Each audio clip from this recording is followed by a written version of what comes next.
First of all, எல்லா அச்சீவர்ஸ்க்கும் என்னோட hearty congratulations. All the best for your new beginning as a bank officers. என் பேர் பிரீதா ரமேஷ். நான் திருப்பூர்லேருந்து வரேன். நான் 2022 passed out, engineering graduate. 2022 passed out ஆனே நான் இங்கே ஆர்ஆர்பி கிளர்க் வந்து ஜாயின் பண்ணேன். ஃபைனல் இயரில் நான் பிளேஸ்மெண்ட் அட்டன் பண்ணேன். பிளேஸ்மெண்ட் கிடச்சிச்சு.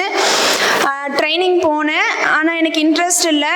2 இயர் பாண்ட் இருக்குன்னு சொன்னனால நான் இந்த ஆஃபர் எனக்கு வேணான்னு சொன்னேன். எல்லா ஸ்டாஃப்மே என்னை திட்டினாங்க. சுற்றி இருக்கவங்க எல்லாருமே அப்போஸ் பண்ணாங்க.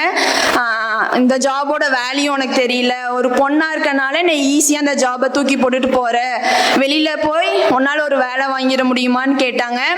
ஒரு சார்லாம் சொன்னார், 1000லையோ லட்சத்துலையோ ஒருத்தருக்கு தான் கவர்மெண்ட் ஜாப் கிடைக்கும், அதுவும் லக் இருந்தால் தான் கிடைக்கும்னு சொன்னாங்க. என்னை சுற்றி இருக்க நெய்பர்ஸ் ரிலேட்டிவ்ஸுமே சொன்னாங்க, எதுக்கு இவ்வளோ கஷ்டப்பட்டு 3 வருஷம் தனியாக போயிருந்து படிக்கிற ஃபேமிலியை விட்டுட்டு அப்படின்னு. அவங்களுக்குலாம் பதில் சொல்கிற மாதிரி இன்னைக்கு 1 இல்லை 2 இல்லை, என் கையில் 3 வேலை இருக்குது. RRB clerk, Canara bank clerk, central bank of India PO clear பண்ணியிருக்கேன். I feel proud of myself. நான் இன்னைக்கு எடுத்த டெசிஷன் கரெக்ட்னு இன்னைக்கு எனக்கு நானே ப்ரூவ் பண்ணியிருக்கேன். இதுக்கு full support N family and friends, முக்கியமாக எங்கள் அப்பா அம்மா. நான் எந்த முடிவு எடுத்தாலும் அது கரெக்டாக இருக்கணும், என் கூட நின்னாங்க, என்னை சப்போர்ட் பண்ணாங்க, என்னை நம்பினாங்க. 12th முடிச்சுட்டு அக்ரி படிக்கிறேன்னு சொன்னேன், படின்னு சொன்னாங்க. இல்லை அக்ரி கிடைக்கல, இன்ஜினியரிங் படிக்கிறேன்னு சொன்னேன், படின்னு சொன்னாங்க. ஐடி கிடைச்சிருச்சுன்னு சொல்லும்போது சந்தோஷப்பட்டாங்க. அங்கே 1 மாதத்துலேயே இல்லை நான் போகல, பேங்கிங் படிக்கிறேன்னு சொன்னேன்.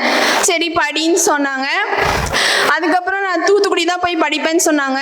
அவ்வளோ தூரம்லாம் விட முடியாதுன்னு சொன்னாங்க. நான் ரொம்ப அடமெண்ட்டாக இருந்தேன். என்னை நம்பி இன்னைக்கு படிக்க அனுப்புனாங்க. அதுக்கு அந்த நம்பிக்கையை நான் காப்பாற்றிட்டேன். 3 இயர்ஸ்க்கு முன்னாடி எங்கள் அப்பா வந்து ஒரு ஆஸ்பிரண்டோட ஃபாதராக இன்னைக்கு வந்தார். இன்னைக்கு ஒரு அச்சீவரோட ஃபாதராக அதே ஸ்டேஜுக்கு வந்திருக்காரு. ஆர்ஆர்பி கிளர்க் வந்தப்போ நான் சொன்னேன், எங்கள் அப்பாவை பிஓ ஆக்கிட்டு தான் இந்த ஸ்டேஜ் கூட்டிகிட்டு வருவேன்னு. அதே மாதிரி இன்னைக்கு பிஓ ஆக்கிட்டு எங்கள் அப்பாவை இதே ஸ்டேஜுக்கு கூட்டிகிட்டு வந்திருக்கேன். ரொம்ப சந்தோஷமாக இருக்குது. ஏன்னா இன்னைய வரைக்குமே எங்கள் அப்பா ஓடுறது எனக்காகவும் என் தங்கச்சிக்காகவும் தான். எவ்வளோ கஷ்டம் இருந்தாலும் என்கிட்ட அவர் காட்டிக்கிட்டதே இல்லை.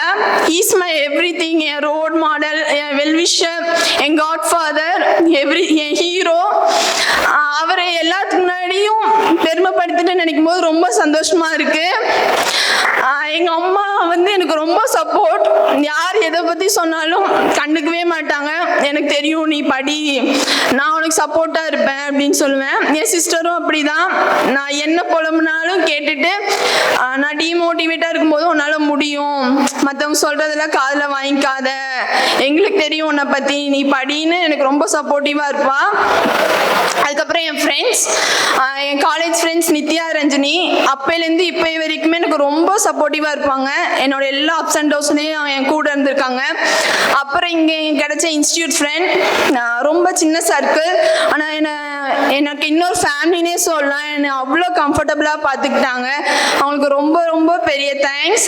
மோனிஷாக்கா, சந்திகா, மனோக்கா, சர்மி, கவுனி, சௌமியா, தார்னி எல்லாத்துக்கும் ரொம்ப பெரிய தேங்க்ஸ். என்னை குட் அண்ட் பேட் எல்லா சுச்சுவேஷனுமே என் கூட இருந்தது அவங்க மட்டும்தான்.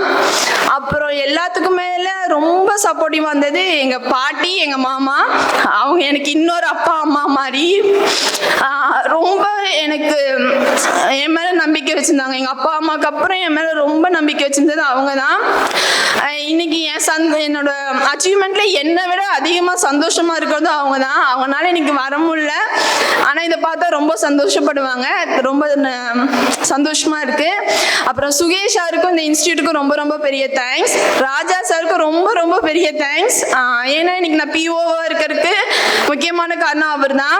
இன்டர்வியூ பேனலில் அவர் கூட இருக்கும்போது தான் நான் இன்டர்வியூனா எப்படி இருக்கும் எப்படி அப்படின்னு சொன்னேன். ஐபிபிஎஸ் பிஓ மெயின் ஸ்கோர் வந்தோடனே ஃபர்ஸ்ட் கால் அவர் தான் பண்ணார். கிடைச்சிரும், பயப்படாதீங்க, ஏப்ரல் 1 உங்களுக்கு வந்து ஒரு நல்ல டேவாக இருக்கும்னு சொன்னார். அதே மாதிரி எனக்கு கிடைச்சிருச்சு. ரொம்ப தேங்க்யூ சார். இந்த வாய்ப்பு கொடுத்த எல்லாருக்கும் ரொம்ப ரொம்ப நன்றி. சுரேஷ் IAS அகாடமி, வெற்றியின் முகவர்.